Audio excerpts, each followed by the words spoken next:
Welcome to another edition of Around with Randall, your weekly podcast on making your nonprofit more effective for your community. And here is your host, the CEO and founder of Hallett Philanthropy, Randall Hallett. Another terrific week here on Around with Randall. Appreciate your time joining me. Today's subject is this idea of donor-advised funds. A couple of articles caught my attention in the latter part of February based on a report that was put out by the financial house Fidelity. The two articles, one from Bloomberg, which was entitled Americans Who Made Fortunes During COVID Saved Taxes by Giving It Away. And the second is from the Chronicle of Philanthropy, a publication I talk about quite frequently, entitled Donor Advised Funds Claim Spark Pushbacks from Critics.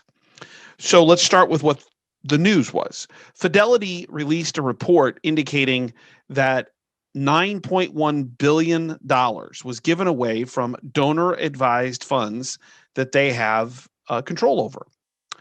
And let's review for just a second what a donor-advised fund is.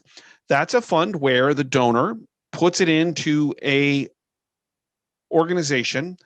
Could be investment house. A lot of times it's a community foundation. And that community foundation acts as the back house for much of the work that would look like a foundation. They will help the donors or family in terms of how they want to have applications come in, or help them with the investment process, or they actually do the investment much of the time. They will help them in terms of getting the money out.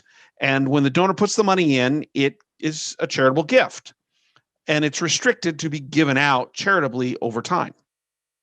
We'll talk about a couple of the challenges and the critics that had comment about this here in a second. In many ways, it acts as a pseudo foundation. And really what it does is for people who want to give money away, which is terrific, they want an easier way of doing it than setting up their own foundation, because that encompasses too much paperwork, too much legality, too much accounting.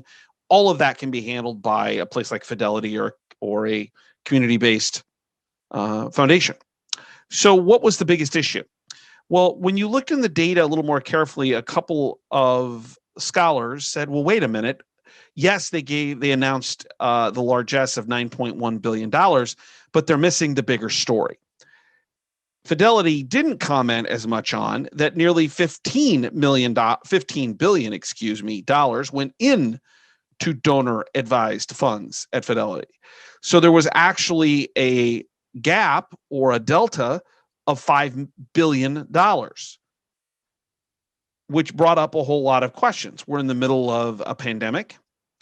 There are people with very big needs. Some of them are basic services, and yet it appears as if the funds are growing inside of these donor-advised funds at a quicker rate than they're actually giving them out, which brought into question a couple of things.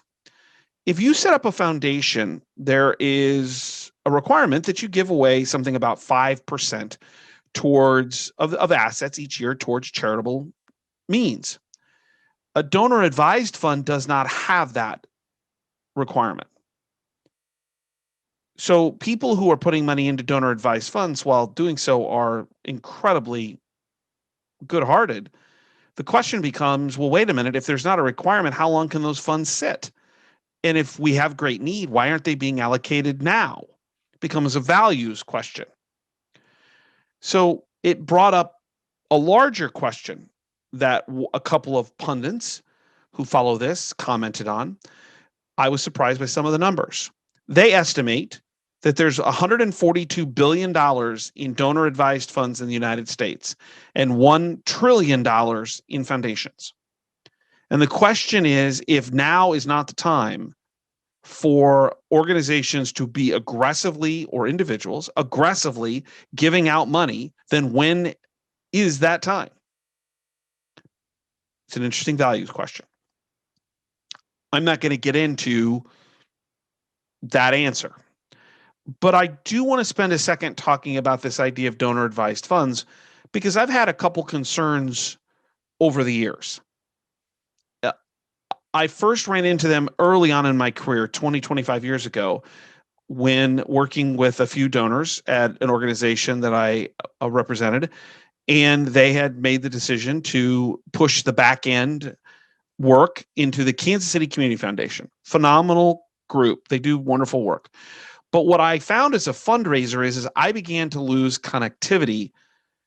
A, I wasn't very experienced. B, I wasn't very smart. And C, these things weren't as aggressive as they are today. Kansas City Community Foundation was way out ahead of its time.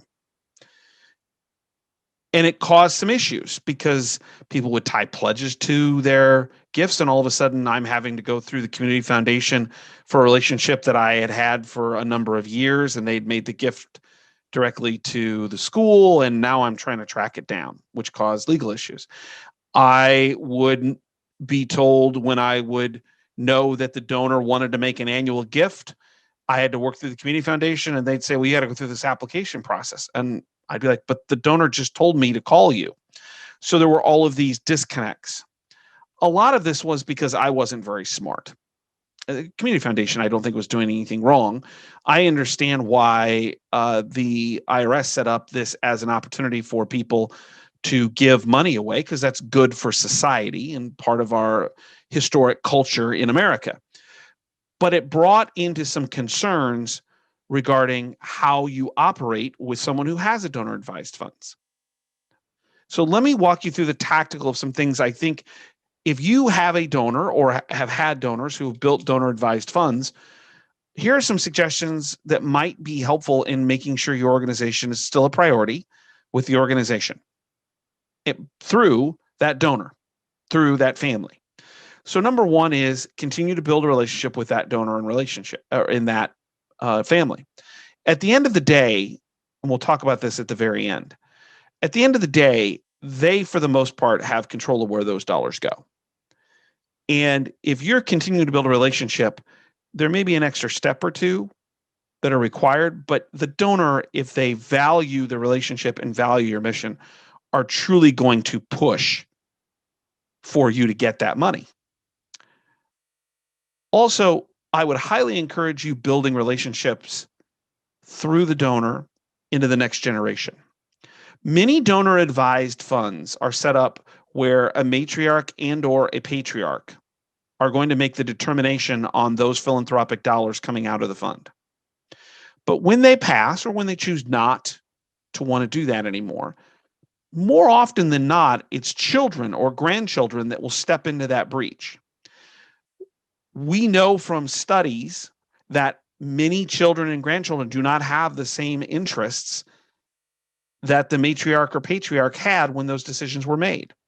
So you need to work through the people you know best to say, can we include your children in some of these conversations? Would that be appropriate? We want to make sure the legacy of the family continues. Because if you don't do that and the matriarch and or patriarch disappear from that equation, you're left with a hole of how that relationship, that opportunity can be kept alive.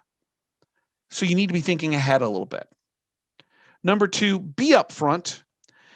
Many times you can have your charity written into the agreement that the matriarch or patriarch or the donor has with the donor advised fund. In some cases, depending on statute and state and legality, you can say this charity is the number one priority and should be given money on an annual basis. That is hugely influential in the decision. So the more that you're open and upfront and honest to say, we don't want to lose your support and that you're doing this to make it simple on you, and that's good. But can we make sure that we're seen as a number 1, 2, or 3 priority in your giving? Finding the right language and the right conversation can be incredibly important in protecting the organization and that relationship long term.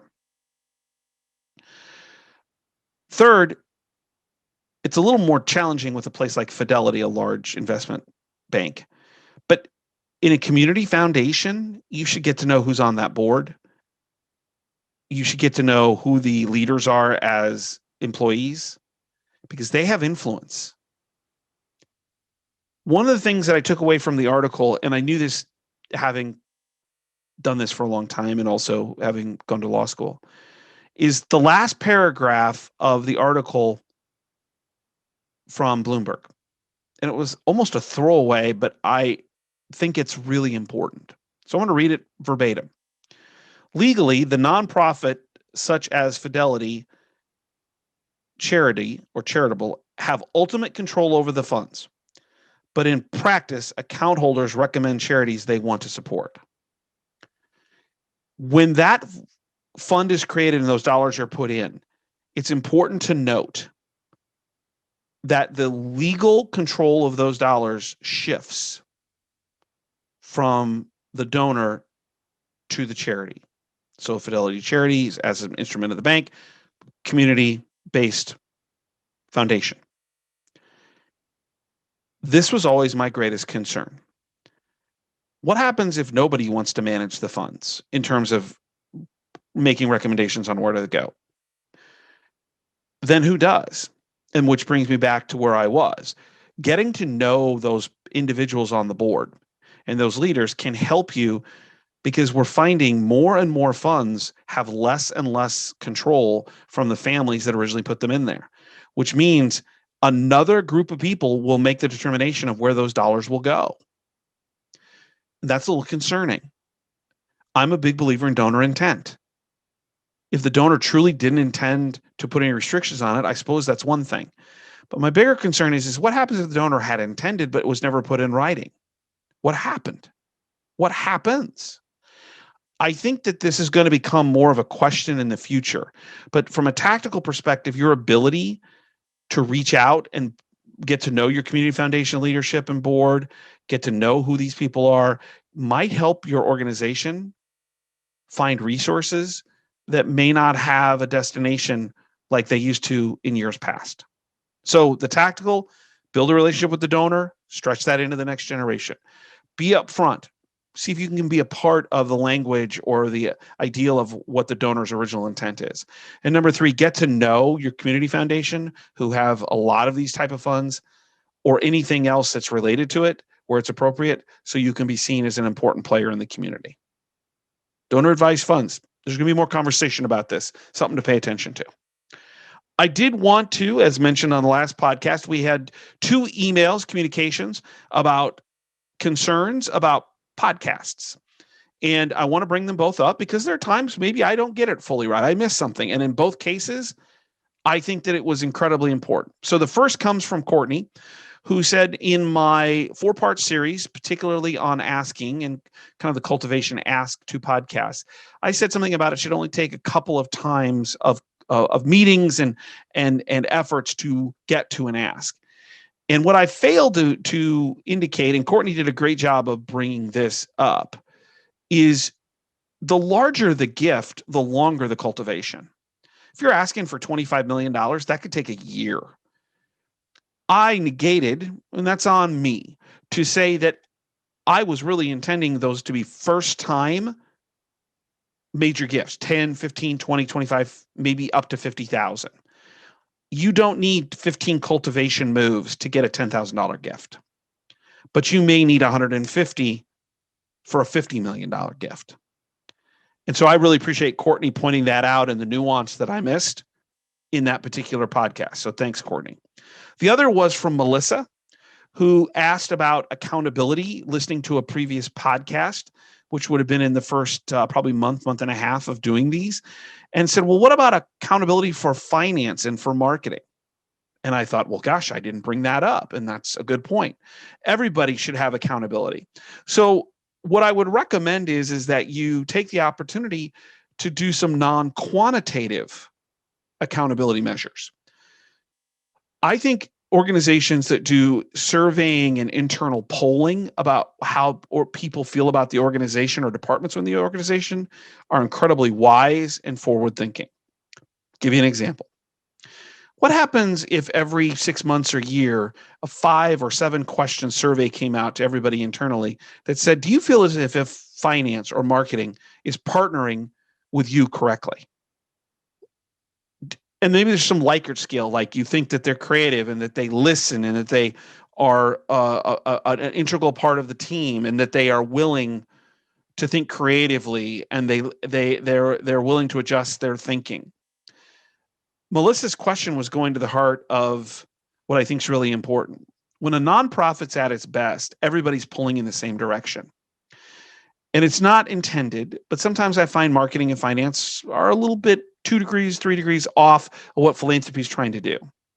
And our responsibility is to help them see what we're trying to accomplish and how we do it.